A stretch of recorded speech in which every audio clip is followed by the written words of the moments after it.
మామూలుగా ఎప్పుడైనా సరే ఒక రాజకీయంగా కానీ, అడ్మినిస్ట్రేటివ్ పరంగా కానీ, మరో రకంగా కానీ ఒక నిర్ణయం తీసుకునే కంటే ముందు చంద్రబాబు నాయుడు గారు వాళ్ళ పత్రికల ద్వారాను, టీవీ ఛానళ్ళ ద్వారాను, వాళ్ళ పార్టీ నాయకుల ద్వారాను ఫస్ట్ జనంలో ఒక డిస్కషన్‌కి పెడతారు.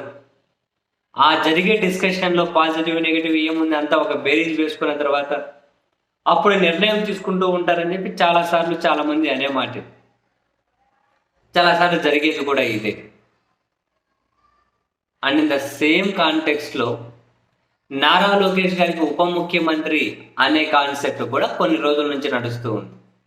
సో టీడీపీ వర్గాలే లింకులు ఇస్తూ ఉన్నాయి. ఇటు జనసేన అధ్యక్షుడు ఆ ఉప ముఖ్యమంత్రిగా ఉన్నారు కాబట్టి ఆయనంతకు ఆయన సీఎం అనుకునే లెవెల్ ఎలివేషన్స్ ఇచ్చుకుంటూ ఉన్నారు కాబట్టి సో ఆ ఎలివేషన్స్ తగ్గించాలి అంటే ఇంకో ఉప ముఖ్యమంత్రి రావాలి. అండ్ అదే సమయంలో టీడీపీ ఫర్దర్ లీడర్షిప్ కూడా నారా లోకేష్ గారిదే కాబట్టి ఆయనకు ఒక ఎక్స్పీరియన్స్ గెయిన్ చేయాలి. వాళ్ళ నాన్నగారి వెల్ ఎక్స్పీరియన్స్డ్ పాలిటీషియన్ ఉన్నప్పుడే. సో ఇన్ని ఆస్పెక్ట్లో ఆయన ఉప ముఖ్యమంత్రి ఇవ్వడం దాదాపు పక్కా అని కొన్ని రోజుల నుంచి జరుగుతున్న చర్చే. ఈ చర్చను డెఫినెట్లీ టీడీపీ అధిష్టానం మరీ ముఖ్యంగా ముఖ్యమంత్రి గారు చంద్రబాబు గారు ప్లస్ నారా లోకేష్ దగ్గర నుంచి గమనిస్తూ ఉన్నారు. అండ్ ఇప్పుడు మరో అంకానికి ఇప్పుడు లోకేష్కి ఉప ముఖ్యమంత్రి అయితే మరో అంకానికి చేరింది. ఇప్పుడు ఆ అంకం ఏంటి? టీడీపీలో ఉన్న నాయకులే బహిరంగంగా డిమాండ్ చేయడం. ఇప్పుడు ఈ టాస్క్ టీడీపీలో ఉన్న నాయకులే బహిరంగంగా డిమాండ్ చేయడం.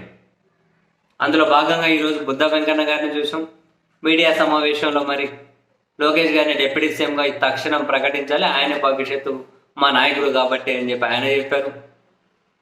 అండ్ సాక్షాత్తు ముఖ్యమంత్రి చంద్రబాబు నాయుడు గారు పాల్గొన్నటువంటి కడప జిల్లా మైదుకూరు సభలోనే జిల్లాకి చెందిన పోలిట్ బ్యూరో సభ్యుడు శ్రీనివాస్ రెడ్డి గారు అయితే వేదిక మీద నుండే తదుపరి ఉప ముఖ్యమంత్రిగా డిప్యూటీ చీఫ్ మినిస్టర్గా నారా లోకేష్ గారిని ప్రకటించాలి సార్ అని చెప్పి చంద్రబాబు గారికి డైరెక్ట్గానే బహిరంగ వేదిక మీద రిక్వెస్ట్ చేశారు.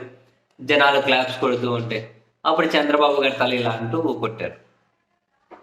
డైరెక్ట్గానే అడిగారు, లోకేష్ గారికి ఉప ముఖ్యమంత్రి చేయండి సార్, ఎందుకంటే పార్టీ భవిష్యత్తు దృష్ట్యా కావాలి అని చెబుతూ నేను మాట్లాడి ఏమైనా కనుక తప్పుంటే మరోలా భావించకండి సార్ అని చెప్పి కూడా శ్రీనివాస్ రెడ్డి గారు ముగించారు. సో ఇప్పుడు చంద్రబాబు నాయుడు గారి సమక్షంలో అడిగే దగ్గరకు వచ్చారు. అంటే ఇప్పుడు నారా లోకేష్ గారికి నెక్స్ట్ పదవి ఇస్తే పార్టీ వర్గాల కోరిక మేరకు, పార్టీలోని అన్ని శ్రేణుల నుంచి వచ్చిన డిమాండ్ మేరకు ఈ విధంగా ముందుకు వెళ్తారన్నట్టు. సో ప్రతి సంకేతము క్లియర్. రేపా ఎల్లుండా నెలక 2 నెలలుగా నారా లోకేష్ గారు ఉప ముఖ్యమంత్రి కాబోతున్నారనేది ఫిక్స్. సో దట్ ఆయనకు ఆ ప్లేస్ ఇచ్చినప్పుడు ఇప్పుడు ఉప ముఖ్యమంత్రికి మరొకరు తోడు వస్తారు. మరి ఇప్పుడు ఉప ముఖ్యమంత్రిగా ఉన్న జనసేన అధ్యక్షుడు ఎలా రియాక్ట్ అవుతారు? ఇప్పుడు ఎంజాయ్ చేస్తున్న పవర్స్ అన్ని తగ్గుతాయి కదా, మరి ఎలా రియాక్ట్ అవుతారు అన్నది చూద్దాం.